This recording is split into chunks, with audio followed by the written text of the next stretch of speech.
Məsciddə oturur Peyğəmbər sallallahu əleyhi və səlləm. Deyir ki, indi məscidə biri daxil olacaq, o cənnətdə idi.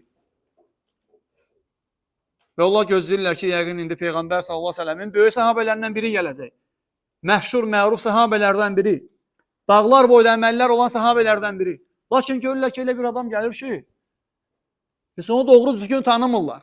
Və ondan böyük bir əməllər görməyiblər. Yenə Peyğəmbər sallallahu əleyhi və səlləm sabahsı gün deyir ki, indi içəri bir daxil olacaq, o cənnətdə idi. Sən olsaydın nə edərdin? Dərhal sən də o adamın yerində olmaq istəyərdin. Necə İbn Ömər? Üçüncü gün Peyğəmbər sallallahu əleyhi və səlləm deyir ki, indi məscidə biri daxil olacaq. O cənnətdə idi.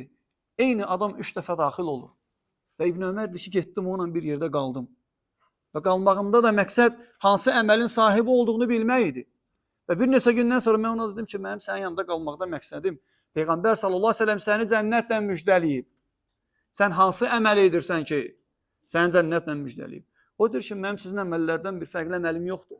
Siz nə edirsiniz, mən də onu eləyirəm. Lakin deyir, bir dənə yatanda Allaha deyirəm ki, ya Rab, mənə görə heç bir müsəlmana əziyyət vermə. Mənə görə heç bir müsəlmanı cəzalandırma. Bütün müsəlmanlara haqqımı halal eləyirəm.